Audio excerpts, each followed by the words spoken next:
隆庆6年12月，一本上代墨香的手绘册页被呈到了10岁天子朱翊钧面前，书名叫《帝鉴图说》，编者是他的老师内阁首辅张居正。117个帝王故事，81则圣哲方规，36则狂于覆辙，每一则配一幅工笔插图，每一幅图后面跟着一段浅白如画的讲解。9为阳为善，6为阴为恶，连故事的数目都暗含着儒家对秩序的执念。小皇帝翻到宠幸藩将一则时，指着画面上一座楼阁的匾额问讲官：这楼名叫勤政楼，取得很好，可为什么皇帝却不在里面勤理政事呢？这个问题被史官如实记了下来。450年后重读，它像一枚被时间氧化的铜钱，一面是少年天子尚存的敏锐与好奇，另一面是整段关系最残酷的预言。那个编写课本教人勤政的老师，终将被这个学生亲手否定，而这个提出好问题的学生，终将成为中国历史上最著名的不勤政者之一。这不是一个关于忠臣与昏君的简单预言，如果是，它不值得被反复讲述。值得讲述的是两个被同一套制度塑造又被同一套制度摧毁的人，如何在10年的亲密与疏离中，把一个帝国推向了不可逆转的拐点。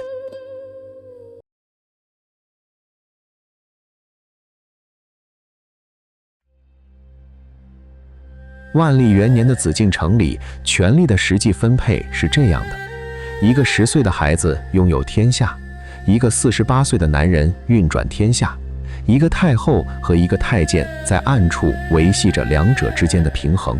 张居正的权力并非来自制度赋予，而是来自一个偶然幼主登基。明穆宗临终前设计的是高拱、张居正、高仪3人集体辅政的格局，三角制衡，谁也不能独大。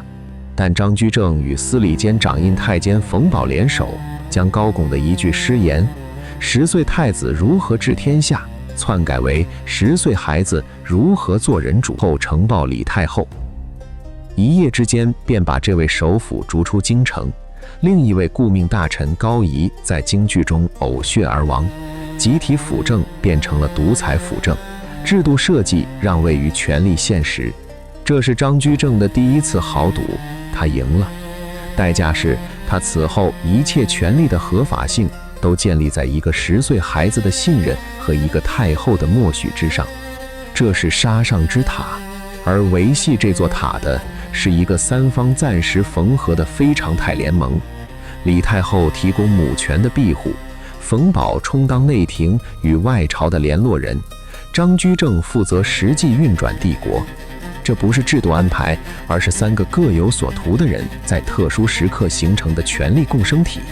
它的稳固完全取决于3方利益的暂时一致，而任何一方的退出或反目都将让整个结构坍塌。对于万历而言，张居正是他生命中最重要的男性形象。父亲穆宗在他9岁时驾崩，留下的记忆模糊而遥远。张居正既是教他读书的帝师，又是替他治国的首辅，还是母亲口中那个不可违逆的权威。李太后管教极严，每当万历行为稍有出格，太后便以使张先生闻奈何来威吓。张居正在经言上的严厉更是出了名。少年天子朗读《论语》时，把色薄如也的“薄”字误读为背音。张居正当着满朝文武厉声纠正，当作“薄”字，其声如雷，在场者无不失色。10岁的皇帝惊得浑身一颤。这种教育有效吗？当然有效。万历前10年，皇帝勤勉好学，恭顺，考成法推行顺畅，一条鞭法渐次铺开，太仓积银数百万两，边疆安定，朝野称颂，海内肃清，四夷宾服。但这种有效是有条件的，它建立在皇帝的不在场之上。恰恰是因为万历年幼，无力行使皇权，张居正才能以内阁首辅之身调动6部百官如臂使指。换言之，改革的黄金窗口期就是皇权的休眠期。问题在于，皇帝终究要长大。更深一层看，万历前10年的勤勉，带有一种近乎课堂化的性质。他总是在场，却很少真正做出决定，总被要求回答圣贤问题，却几乎不被允许承担现实政治的后果。经研、日讲、批答、票拟，这套庞大的帝国机器始终在他眼前运转，可他更像一个被领着参观的人，而不是那个必须下最后判断的人。万历5年，张居正次子张嗣修会试中试，万历当面对张居正说：“先生大功，朕说不尽，只看顾先生的子孙。”这句话天真诚恳，带着少年人特有的慷慨。他以为自己拥有赏赐的权利，殊不知他真正拥有的只是一支从未自主落下的朱笔。所有实际的决策，早在票拟呈到御前之前就已定局。张居正当然不是有意要把皇帝培养成废人，他只是太相信先把人塑造成圣君，再把天下交还给他这一套次第。但政治不是四书课，统治也不是把标准答案背熟就能上手的技艺。一个人若从未被允许在风险中学习判断，他成年后所继承的，就往往只是一种空洞而沉重的名义权利。张居正编写《地鉴图说》的初衷是培养一个理想君主，但这本教材里有一个结构性的悖论，他叫万历要做尧舜那样亲力亲为的圣君，却要求他在现实中把一切决策权交给老师。他教他节俭、勤政、纳谏，却不允许他在老师面前表达任何异议。这正是万历后来全部悲剧的起点。他被教会了皇帝应当成为什么样子，却没有被教会皇帝在孤立无援时究竟该怎样行动。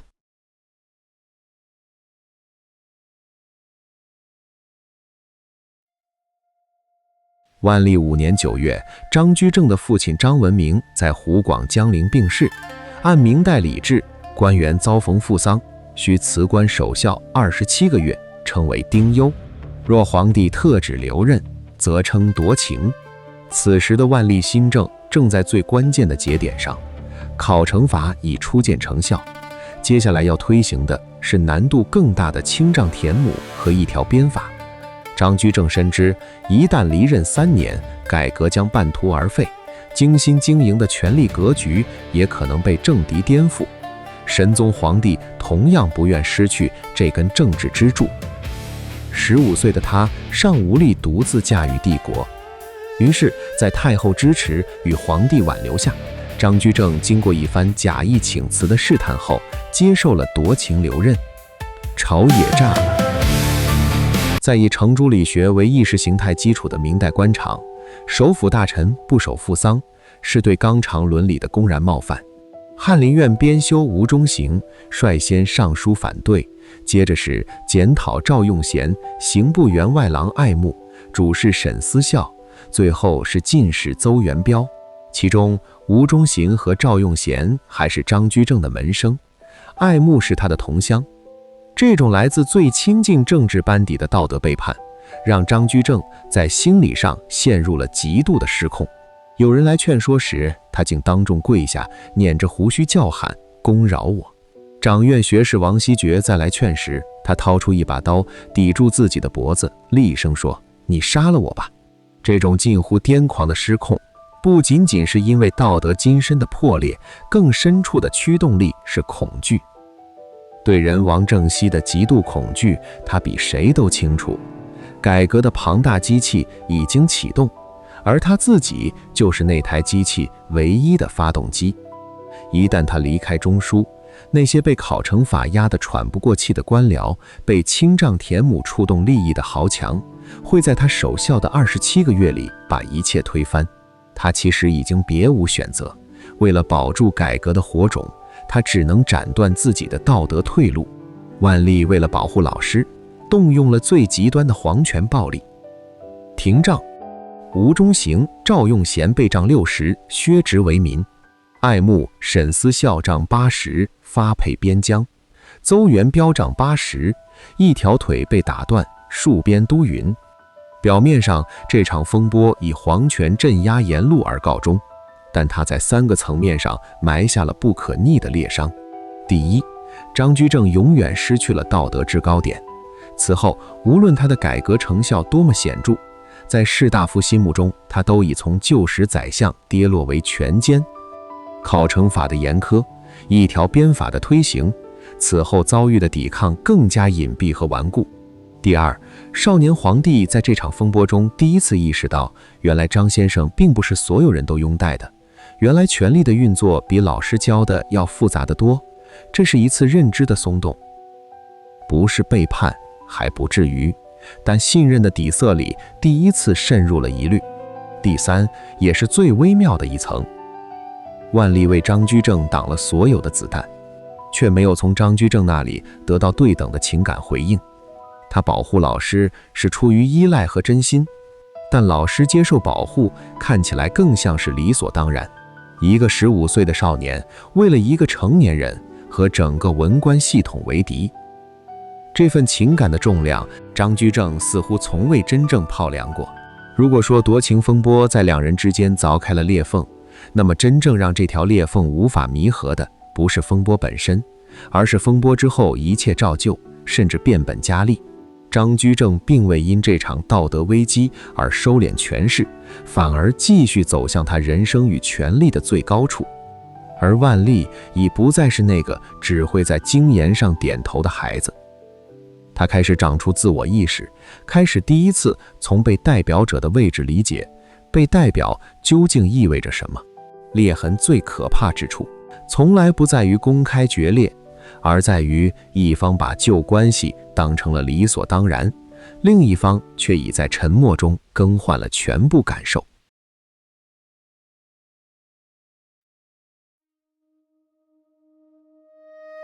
夺情之后的5年是张居正权力的巅峰期，也是君臣关系暗流涌动的时期。张居正的个人威权达到了无以复加的地步，他对下属自称“我非相，乃摄也”，不是宰相，是代替皇帝行使权力的摄政。有人进献黄金对联，将太岳相公与大明天子并列，他安然接受。万历6年回乡葬父时，他乘坐的轿子分为起居室和卧室2部分，内有走廊和书童，需32名轿夫合力抬行，沿途有锦衣卫护送。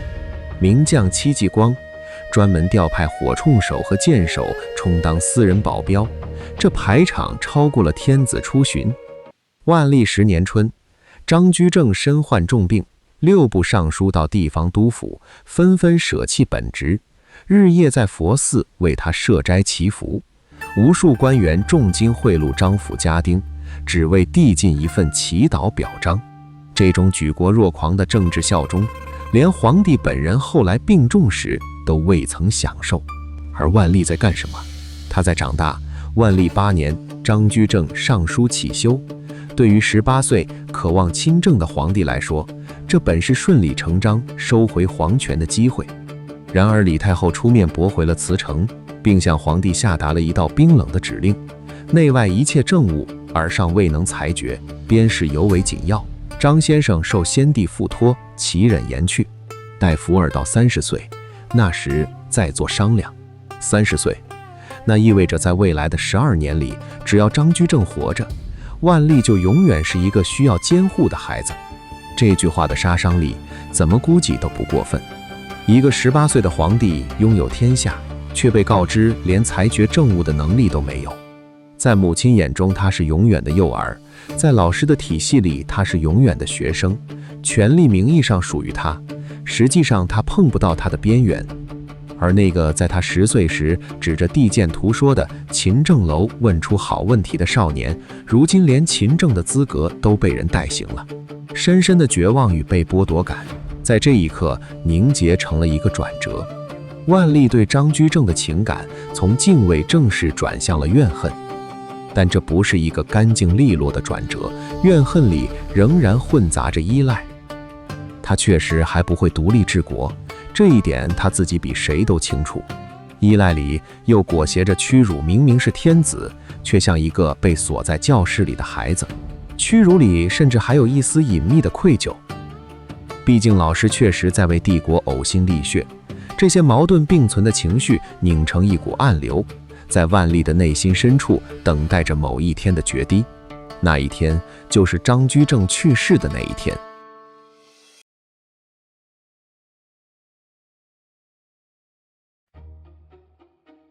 万历10年6月20日，张居正病逝，终年58岁。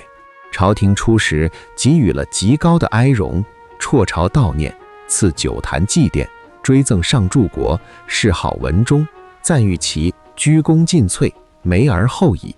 如果只读这些文字，你会以为这是一个学生对老师最深切的不舍。也许确实是，也许那份不舍是真的，后来的清算也是真的，两者可以同时为真。转折来得极快，张居正去世仅6个月，万历便以欺君渡国之罪将冯保发配南京。这不是少年天子一时冲动的泄愤，而是一次精准的政治拆解。冯保不仅是张居正的盟友，更是李太后放在皇帝身边的耳目，是万历童年所有恐惧与压抑的具象化。万历没有在张居正尸骨未寒时直接冲撞相权，而是先拆掉三角同盟中的联络人，切断内廷与外朝的纽带，让太后失去干政的抓手，让张居正的政治遗产失去宫内的屏障。这种对权力结构弱点的精准打击，恰恰证明了张居正10年的教育并非全然无效，他教出了一个深谙权力运作的冷酷君王。万历用老师教给他的政治手腕，挥出了砍向老师遗产的第一刀。紧接着，陕西道御史杨嗣之上书弹劾张居正14大罪。万历在批示中，一方面宣泄了多年的怨恨，护宠行思，疏负恩眷；另一方面又声称念及10年辅政之功，孤待不究，以权始终。孤待不究4个字是万历朝政治话语中最精确的诱饵。它表面上是宽恕，实际上是向朝野释放信号：皇帝厌恶张居正，但还不打算亲自动手。你们来。果然，被考成法压制多年的官僚，被夺情风波得罪的清流，被改革触动利益的贵族，如洪流般涌出。继任首辅张思维，当年在张居正面前循循若鼠力的人，摇身一变成了清算运动的总导演。万历12年，事态升级到了最惨烈的阶段，朝廷以引战废辽王府田产为由，派太监张成，但这并未减轻邱顺对张家的摧残，前往江陵抄家。钦差尚未到达，急于邀功的地方官便提前封锁了张府大门，来不及撤出的老弱妇孺被困其中，10余人活活饿死。张居正的长子张敬修在酷刑逼供下写下绝命书，邱侍郎任巡案，活阎王。你也有父母妻子之念，何忍陷人如此酷烈？随后自缢身亡。三子张茂修自杀未遂，实际超出的家产黄金2400余两，白银107000余两，远远低于外界传言的数目。但这并未减轻邱顺对张家的摧残。最终判决由万历亲笔写下，他定性张居正污蔑亲藩，侵占王坟府地，前置言官，闭塞朕聪，专权乱政，罔上负恩，谋国不忠。本当开棺鞭尸，念及辅政效劳有年，才孤免禁法，谥号剥夺，官阶追夺，改革法令废除，子弟充军燕瘴之地。这份判决的每一个字都散发着一种非常私人的怨毒。闭塞朕聪，你蒙蔽了我的耳目，罔上负恩，你辜负了我对你的恩情。谋国不忠，你说你是忠臣，你不是。这不是一个皇帝在惩罚一个权臣，这是一个被过度控制的孩子，在获得自由之后，用最极端的方式向世界宣告：我不再是那个在经言上被吓得发抖的10岁男孩了。但清算完成之后，万历面对的并不是一种成熟的掌控感，而是一种突如其来的失重。紧箍咒拿掉了，可拿掉紧箍咒并不等于学会了如何使用自由。那个长期替他思考、替他决断，甚至替他承担政治风险的人骤然消失。王座第一次向他显露出空旷、寒冷、而且不提供任何指引的一面。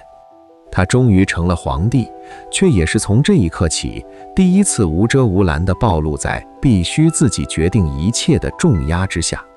对于一个在规训中长大，从未被允许在试错中学习的人来说，这种自由并不天然通向舒展，很多时候它只通向迟疑、厌倦，以及一种用拒绝行动来逃避行动后果的本能。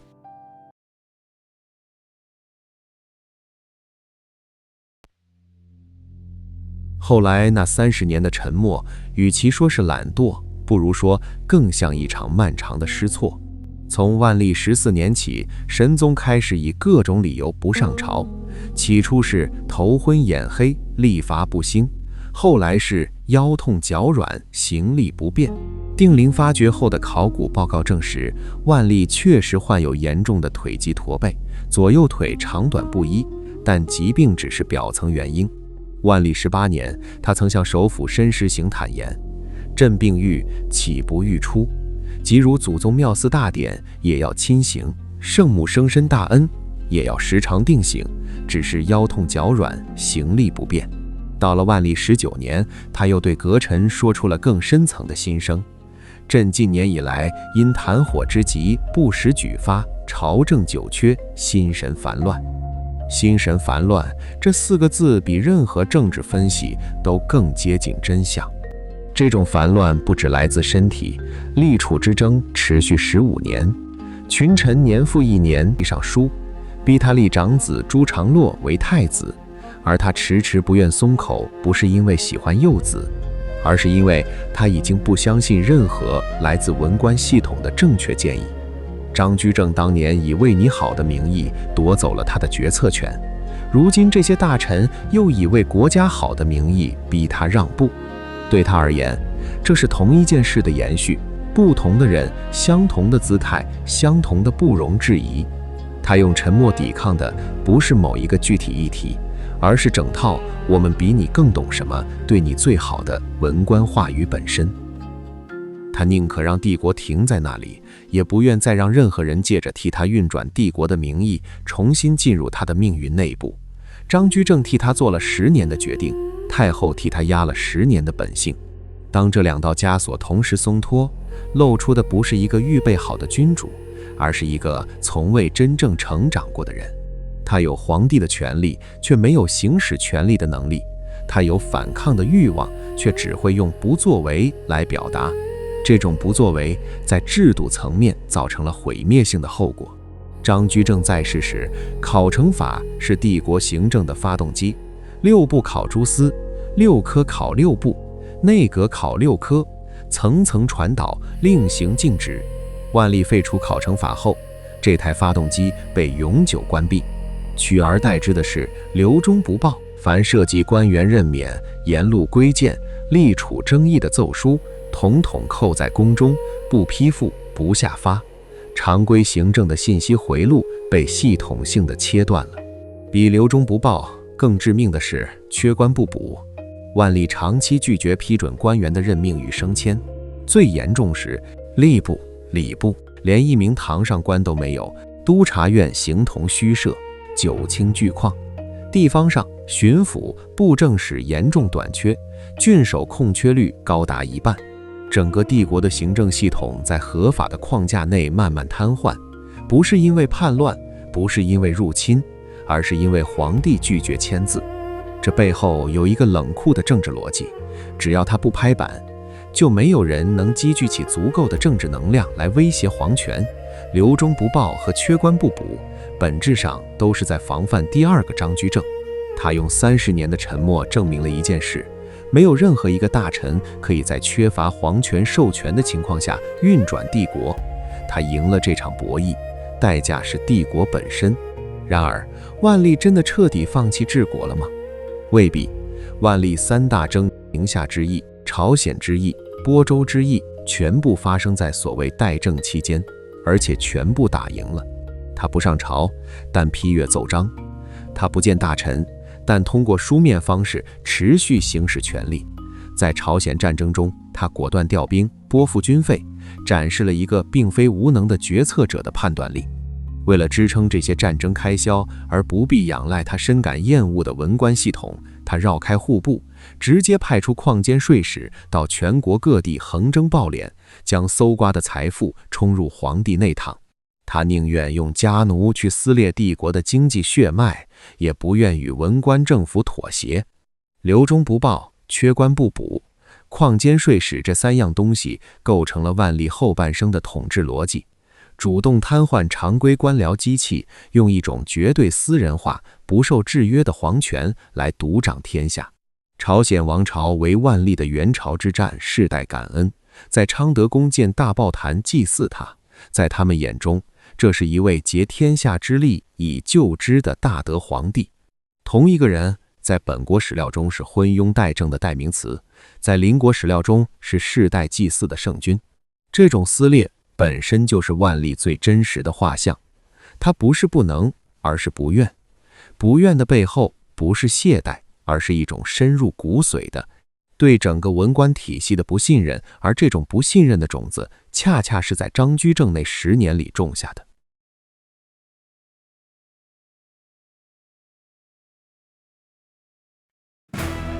崇祯17年3月，李自成的军队兵临北京城下。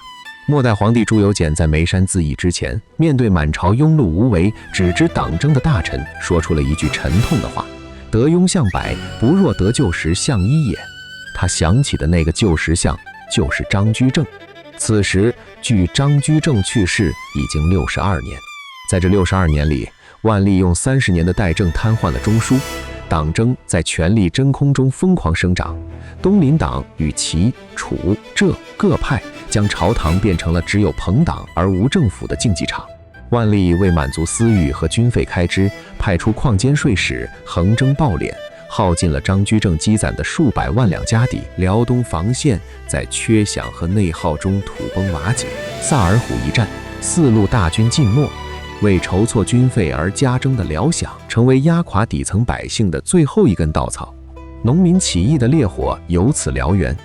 而那个崇祯在眉山上无比渴望的旧石像，他用10年心血积攒的国库家底，早已被他的学生在清算与代政的岁月里挥霍殆尽。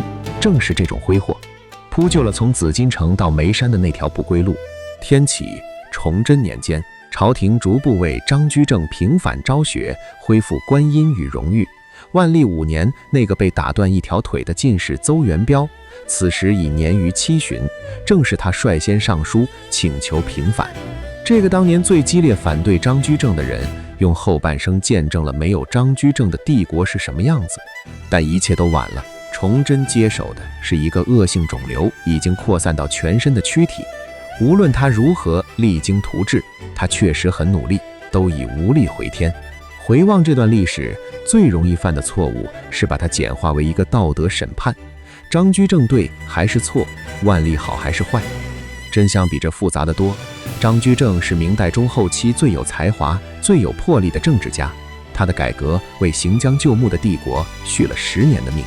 但他为了推行改革而采取的手段，联合太监、架空皇权、压制言路、独断专行，本身就在系统性地侵蚀着改革赖以存续的制度基础。他的成功与他的方法之间存在根本矛盾，改革成果与改革者的个人权威绑定在一起，人亡则正息。他功于谋国，拙于谋身的评价，其实只说了一半。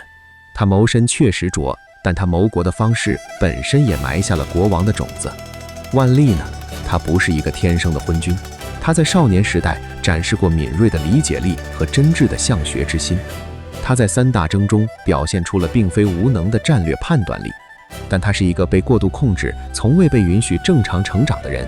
当控制突然撤除，他选择了一种最消极也最具毁灭性的方式来宣示自我，不是做什么，而是什么都不做。他用30年的不作为来对抗一个已不存在的对手，却在这个过程中毁掉了对手留下的一切遗产。张居正死后被抄家，家属饿死数人，子弟充军绝育。万历死后不到24年，大明亡国。2个人的结局形成了一种残酷的对称：一个试图挽救帝国的人被帝国吞噬，而亲手毁掉改革的人，其王朝也随之走向终点。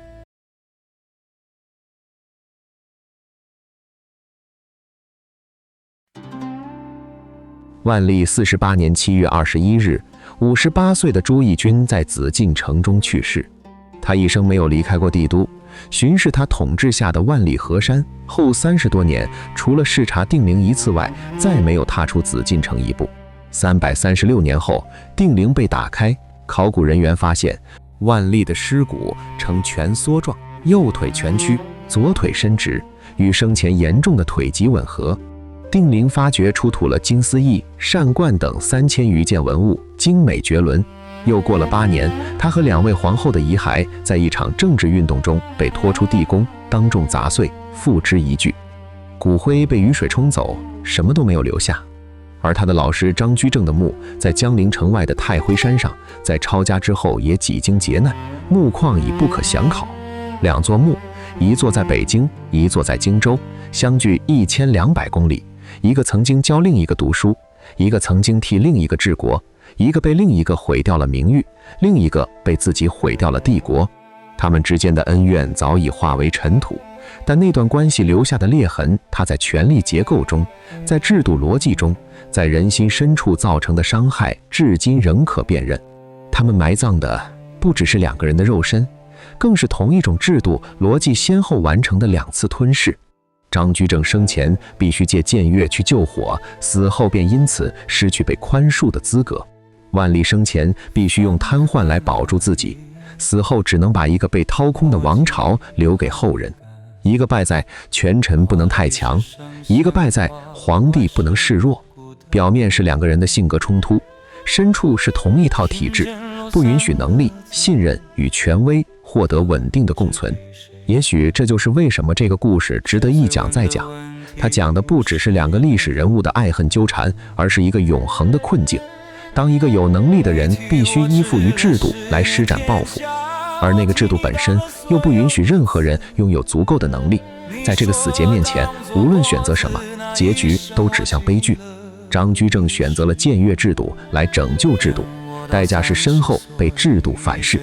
万历选择了瘫痪制度来防范僭越，代价是帝国与制度同归于尽。他们都是制度的囚徒，一个被权力的诱惑困住，一个被权力的重压压垂。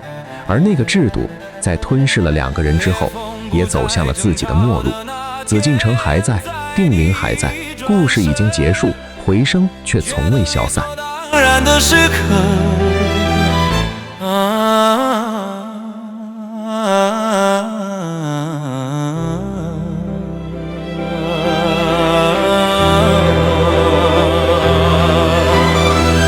拿掉了枷锁，化作一片空。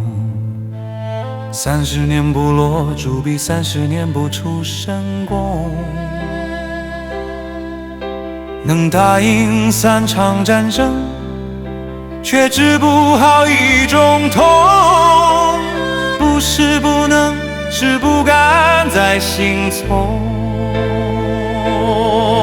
一座墓在北京，一座墓在江南，一个困于太强，一个困于太弱，同一副枷锁，不同的两端。故事早就结束了，回声还没有散。